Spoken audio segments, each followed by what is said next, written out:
On évoque à présent une histoire qui pourrait être le scénario d'un polar, mais c'est bien de la réalité dont il s'agit. Mobilisation à Hong Kong pour tenter de retrouver plusieurs libraires disparus sans laisser de traces. Ils ont en commun d'avoir tous diffusé dans la même librairie des ouvrages hostiles au pouvoir en place à Pékin. Lise Barenbaum. À Hong Kong, Libo, un éditeur de 65 ans, est porté disparu depuis le 30 décembre dernier. L'homme est un employé de la librairie Causeway Bay, connu pour la publication d'ouvrages hostiles au régime communiste chinois. Un des collègues de M. Bo assure l'avoir vu partir avec un inconnu depuis l'entrepôt de la maison d'édition. Son épouse aurait reçu un dernier coup de téléphone vers 22 h le même jour.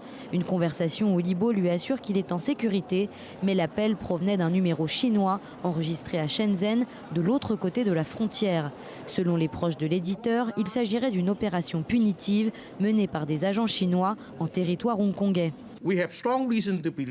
Nous avons de fortes raisons de penser que M. Libo a été probablement kidnappé et ensuite passé secrètement en Chine continentale pour des enquêtes politiques. Cette disparition intervient 1 mois et demi après celle de 4 collègues de Libo mi-novembre.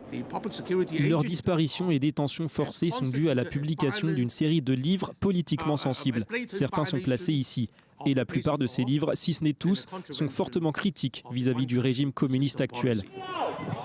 Ouverte depuis 1994, la librairie où travaillait Libo jouissait d'une grande popularité, notamment parmi les touristes venus de la Chine continentale, puisqu'elle leur procurait des ouvrages et documents politiques inaccessibles ailleurs en Chine. Tous les magazines anticommunistes, les éditeurs anticommunistes fonctionnent et ça rassure les citoyens hongkongais, ainsi que la communauté internationale. Si cet incident est réel, ce sera vraiment le signal d'alarme et ça va réveiller la peur de la censure chez les journalistes de Hong Kong. Des manifestants se sont réunis ce dimanche pour protester devant le bureau du représentant chinois à Hong Kong. 60 personnes ont défilé avec des pancartes affichant les photos des éditeurs disparus. C'est terrible. Quand j'ai entendu la nouvelle, j'ai été horrifié. Comment est-ce possible sous la loi hongkongaise? Le un pays, deux systèmes, comment cela peut-il arriver? Depuis sa rétrocession à la Chine en 1997, Hong Kong a conservé sa liberté d'expression et abrite de nombreux dissidents du régime chinois. Mais la ville s'inquiète de la reprise en main orchestrée par Pékin. Plusieurs groupes de défense des droits de l'homme ont manifesté leurs préoccupations, mais la Chine n'a pour le moment pas fait le moindre commentaire.